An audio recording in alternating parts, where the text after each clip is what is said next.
I came to realize this at the recent dinner party. What matters most in food isn't just the taste, but also when, where, and with whom you eat that matters. Mike's mother, Linda, glared at me and spat out her words. We don't need you here. Get lost, you poor thing. That's exactly what I wanted. I no longer want to be with these people. I tried to save face for an acquaintance, but I've had enough. All right, got it. Excuse me, but before I go, I signaled the waitress, and soon someone important showed up. He was the person in charge of this high-end restaurant. His expression was stern. I briefly explained the situation. Your bill comes to $30,000. Mike and his family were disappointed, but we remained calm. We were determined to drag this family down to rock bottom. That's all I had left in my heart. My name is Amy. I'm 30 years old. I work in the kitchen of an Italian restaurant. My dream is to own my own restaurant. To achieve that, I work hard every day and night. I got interested in cooking because my father, Andy, runs a restaurant. His cooking is highly praised by many customers. I want to have my own place and showcase my skills like my father. I've had this dream since I was very young and have been working towards it. I decided to keep some distance from my family to stand on my own. My father praised my decision without hesitation. That's very brave. I'll support you, Amy. But if things get tough, come to me right away. I'll always be there to help, no matter what. His restaurant is also used for gatherings of big company presidents. Recently, one of those presidents, Kevin, who runs a trading company, had a request. His company's manager's son was looking for a girlfriend, and he asked if I'd meet him. Since it was a request from a regular customer, I couldn't refuse, so I decided to meet him. Mike was a decent-looking trading company employee, but he had issues in his personality. I remember thinking he wasn't my type when I first met him. Hey, how many guys do you know who'd pick you up in a fancy car on the first date? I don't know. Maybe no one else. Where should we go?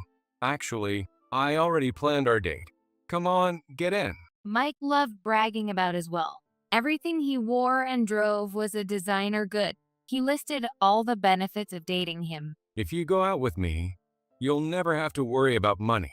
My dad is a manager at a big trading company, and I work there too. Soon, I'll get promoted and lead a team. He talked nonstop about himself. I was overwhelmed. I couldn't believe there were men like him. Back in culinary school, the men around me were all dedicated. We recognized each other as rivals and worked hard to improve, surrounded by cool guys. But what about Mike? He had nothing impressive to show for himself yet kept bragging. All he was saying was that his family was wealthy. I was so fed up that my attitude naturally turned cold. But Mike was thrilled by it and told me that I was a type he never met before. Eventually, we agreed to meet again on another day. A few weeks later, on the day of our second date, I found myself dealing with an unexpected person. Mike's sister, Karen, showed up and started sizing me up. Hi there. I asked my brother if I could tag along. Want to know why? To learn about my future sister-in-law. Of course, I want to know what kind of person you are. Maybe so. Nice to meet you. By this point, I was completely turned off. I couldn't believe I had to go on a date with his sister.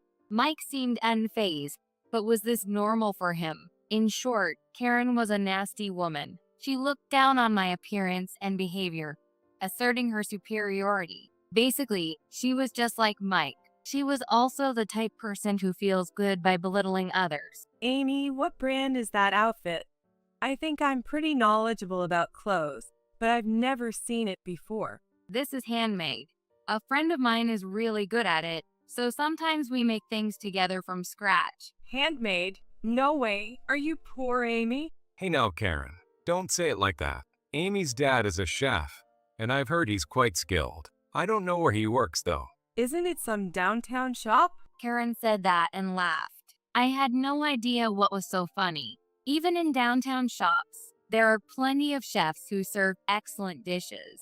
Clearly, Mike and Karen's values and way of thinking were completely different from mine. It's true that I wasn't dressed up in anything special.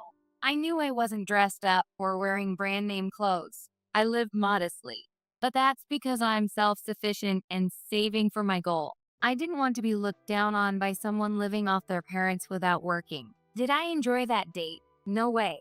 Absolutely not. The only ones having fun were the nasty siblings who kept belittling me. Kevin, who introduced me to Mike, was one of the investors in my dad's restaurant. So, ending my relationship with Mike required some preparation. I didn't want Kevin to think I was a stuck-up woman by turning Mike down for a flimsy reason. One day, Mike invited me to his parents' house. He had gotten some rare ingredients and wanted to show me. Amy, you said you wanted to own a restaurant, right? You might be interested in these rare ingredients. Thanks, I'll take you up on that. On the day, I visited Mike's parents' house and was dismayed. The house was ostentatiously decorated, reflecting their nouveau rich taste. However, the ingredients Linda had sourced were indeed rare and intriguing. Wow! Hawaiian sea asparagus, Brazilian vicuña peppers, Italian erba stella. That's right. Impressive, huh? Whenever we get rare items like these, the neighbors flock to see them. Linda's attitude was even worse than Mike and Karen's. She was addicted to flaunting her wealth, and everything she said and did annoyed me. Moreover, based on what she heard about me, she completely treated me like a poor person. If you want, I can give you some of these ingredients. Thanks. You'd be happy to save a little on food costs, right? Though I can't really understand that feeling. Helping poor people feels so good. Linda continued, leaving me stunned. What kind of life leads someone to be so arrogant? However, Linda's husband, John, had an even worse attitude. He lounged around like some kind of lord, acting as if he owned the place. On top of that, he was quite lecherous, openly staring at my chest and backside. Linda, Mike, and Karen all seemed to notice but didn't say anything. It appeared John completely controlled his family with money. So, you want to own your restaurant one day. Your dad is a chef and owns a place, right? Don't you want to take over? I have no interest in my dad's restaurant. I want to own my place. You should just take over your parent place. Why go through unnecessary hardships? As a chef, why don't you cook something? As John requested, I found myself in the kitchen.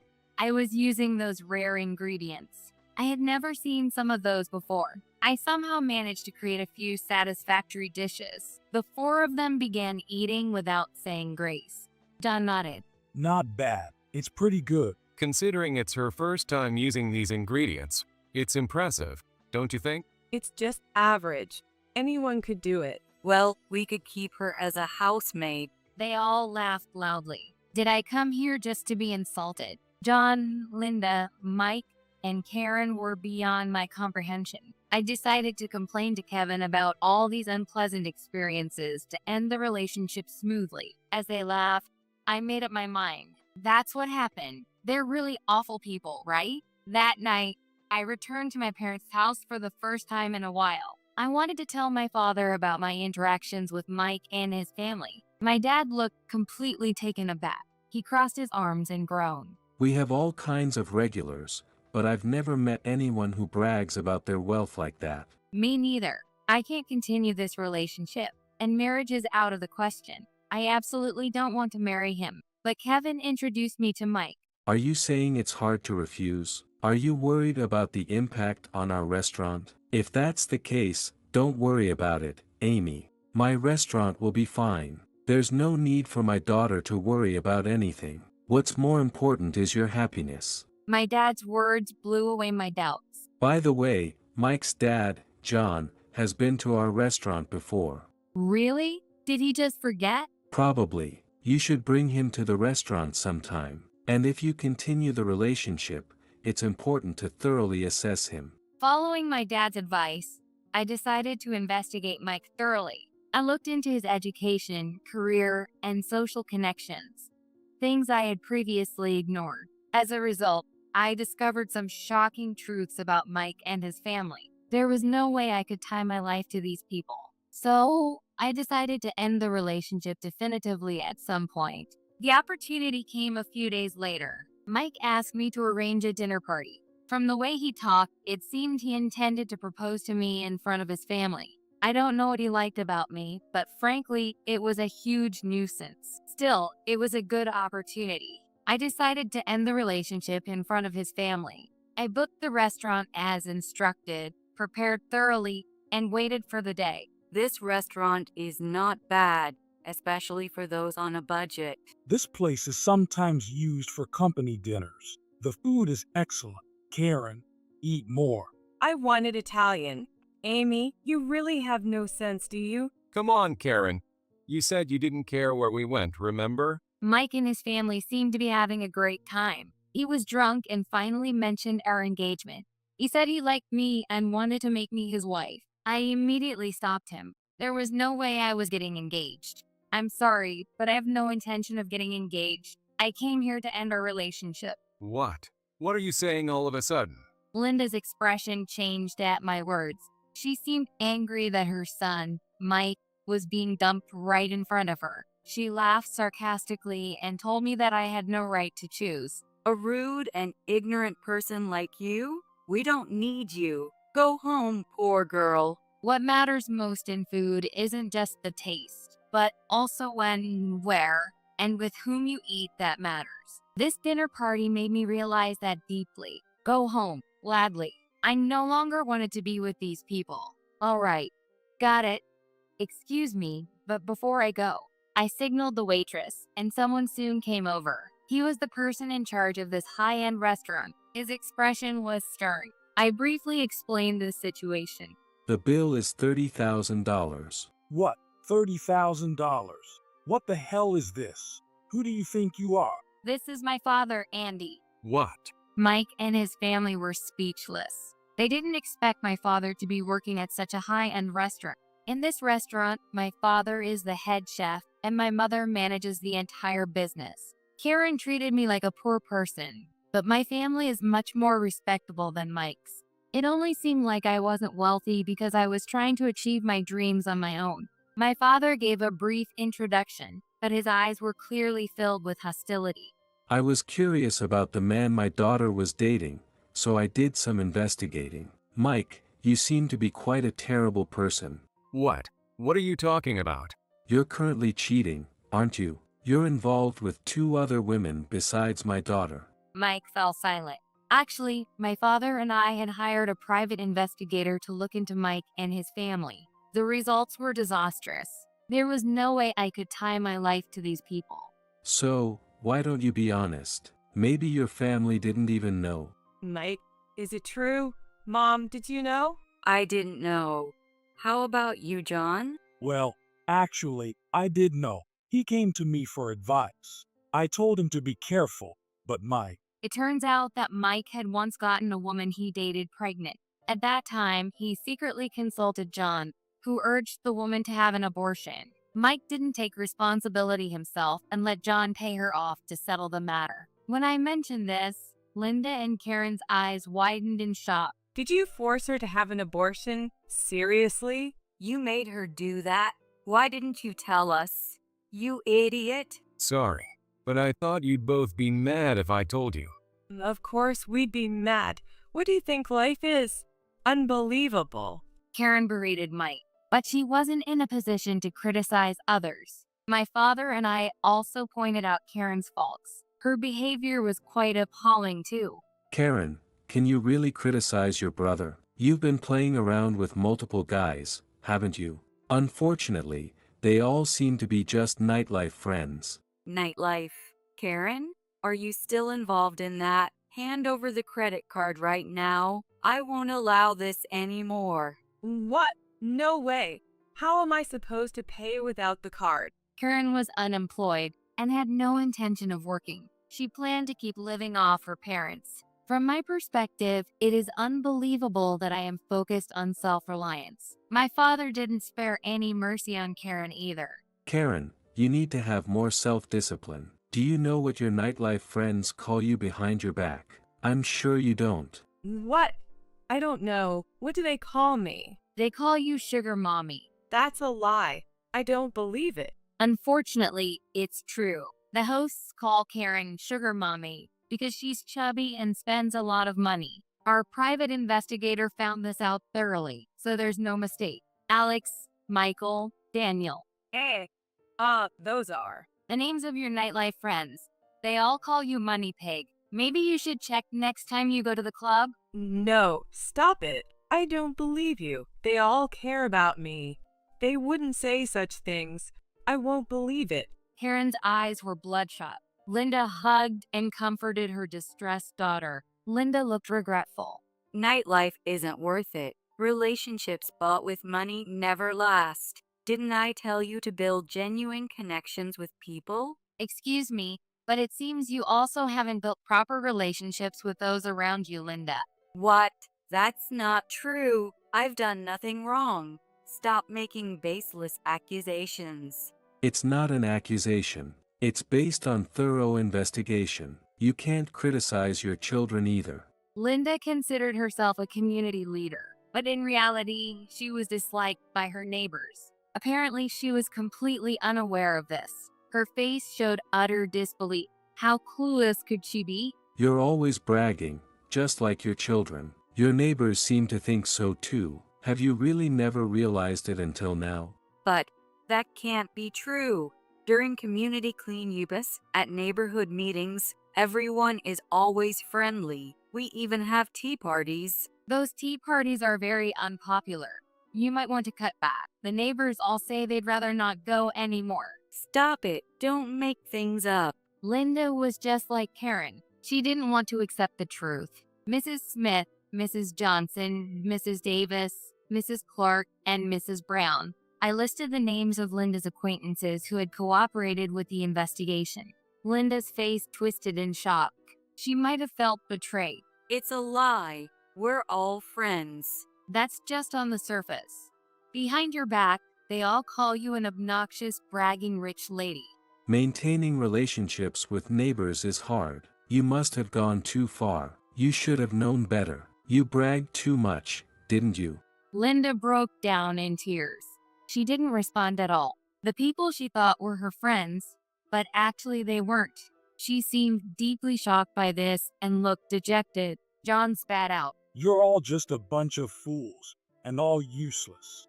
I've told you to get it together. How can you let a few words get to you? He was still acting like the head of the family. He seemed to think he was the pillar supporting this extravagant spendthrift family. Even now, John was proud. He acted as if his family's shortcomings had nothing to do with him. He seemed to take pride in supporting his spoiled, spendthrift family. Maybe that pride is what made him so arrogant. But even John was in no position to criticize his family. You act like you've done nothing wrong, but that's not true, is it? You're the one who should be most blamed here, John. What? What did I do? I've done nothing shameful to anyone. It's bold of you to say that, especially when you harass the waitresses every time you come here. What? Under my father's glare, John immediately shrank. He clearly knew what he had done. The other three were bewildered. My father was right. John harassed the waitresses whenever he visited. He touched their bodies, sniffed their hair, and tried to hug them against their will. You probably don't know how many complaints we've received from the waitresses. Some even quit because of you. I'm sorry. John, what did you do to the waitresses here? Tell the truth. He touched them, tried to pay for favors, and caused them a lot of emotional distress. Linda, Mike, and Karen were all stunned. They were shocked to learn the truth about the head of their family. My father didn't ease up on his pursuit. If you like, we can show you the video footage capturing the moment you harassed the waitresses. The security cameras recorded you pushing them down. Wait, please don't. I was drunk. I'm truly sorry. The $30,000 I mentioned earlier includes compensation for the waitresses. I hope you'll consider it positively. Yes, I understand. I'm very sorry. Mike and his family were in shambles. They must have wished they hadn't come. Their cheerful demeanor at the beginning of the meal was completely gone. But my father and I had no intention of letting them off so easily. You've mocked me enough. If you think it ends here, you're dead wrong. I will tell Kevin everything, like the results of this investigation and the insults you hurled at me. Be prepared. To Kevin? No, please. That would be a disaster. Please, anything but that. Yes, I'm sure it would be a problem for you, but I have to fulfill my obligation. I need to explain to Kevin why I rejected Mike. I'll call the president myself. Amy, you don't need to do anything. Please. John was vigorously nodding in agreement with Mike. They had too many secrets they didn't want to be revealed. What a disgraceful family. My father let out a big sigh. No wonder. We knew an even bigger secret about John. Something just as unforgivable as his harassment of the waitresses happened. John, you should just come clean and pay for your crimes. It's for your sake and your family's. What crimes? Don't play dumb. It's useless to hide. Our excellent private investigators uncovered everything. You've been collecting money through illegal means, haven't you? John's face turned pale. He didn't expect us to know that much. The investigators my father hired were thorough. There was no doubt that John had committed crimes. His accomplice was a department manager from a related company. The two colluded to inflate invoices and had been lining their pockets for years. Just the other day, that department manager came here for dinner. When confronted, he confessed everything. What? That guy? He never said anything to me. It was just the other day, and I made sure he wouldn't tell you. You've been overcharging for quite a long time, haven't you? I wonder how much damage you've caused the company. Kevin will surely be furious when he finds out. John began to shake uncontrollably. He was probably imagining what would happen if the president found out. If the truth came out, John would definitely face consequences. He wouldn't remain a department manager. He might even get fired. Actually, he'd almost certainly be fired. And then the family's end would come. They'd likely be sued for damages. The amount would be unimaginable. I'm very sorry. I beg you, please. Suddenly, John apologized deeply to my father and me. He was hoping to gain our forgiveness and save himself. How pathetic. It made me feel sick. John was unaware of my disgust, and he forced the other three to apologize deeply as well. This disgraceful family kept apologizing deeply. I'm sorry for the rude things we said to your daughter. I'll scold my wife and children. So please, forgive us. Forgive you? What do you mean? Are you asking us not to report this to Kevin? Yes, that would be helpful. You must be joking. Are you asking us to become accomplices in your crimes? That's beyond unreasonable. Mike pleaded with me, Amy. He seemed to want to remind me of our relationship, but I ignored him completely. Listening to anything Mike had to say was pointless. The best thing was to give him no attention at all. You treated me like a poor person with your arrogant attitude. You were saying you'd keep me as a maid. I haven't forgotten the humiliation of that day. We didn't know anything at the time. If we had known you were the daughter of such a prestigious restaurant owner. And if you had known, then what? Would you have changed your attitude? I can't agree with judging people based on their status. It disgusts me. Amy, I'm really sorry. I've reflected on my actions. I won't call you a maid or a poor person again. I want to start over. I'll devote myself to you. So please. Mike's words didn't resonate with me at all. They were obviously just saying those to get out of this situation. Mike never stopped his family from mocking me. Sometimes he even joined in. Marrying him. The thought repulsed me. There was no way I'd do that. Now that I know about your crimes, I have a duty to report them. Of course, I'll also inform Kevin. John, you better prepare yourself. That's all I have to say. Now, would you all please leave? I have a lot of calls to make. Wait, please, I beg you. I'll give you money. Anything you want. John's tearful face was pathetic. It was revolting to see. He knew that if his crimes were exposed, he would be finished, and he understood that all too well. Linda, Mike, and Karen all looked lost and helpless. Enough. Stop being so stubborn. I can call the police right now. I'm sorry. Please forgive me. John didn't move until my father yelled at him. He paid the full bill and apologized again in shame. Poor John. And the foolish family that relied entirely on his money. The four of them trudged away, looking like condemned souls headed for hell. Afterward, my father informed the president, Kevin, about John. Kevin was furious and had John confess the facts at an executive meeting. My father also reported it to the police, leading to an investigation of the company. As a result, John was arrested for embezzlement. The department manager who colluded with him was also arrested. They had been overcharging for 15 years. Some employees were amazed it hadn't come to light sooner. The damages were significant, amounting to tens of thousands of dollars. John cried when he received the demand for compensation. With the family's breadwinner gone, Mike and Karen could no longer spend freely. The damage to Mike, who worked at the same company, was immense. After his father was arrested, he couldn't bear the shame and resigned. Karen couldn't repay the money she borrowed and had to sell her branded goods.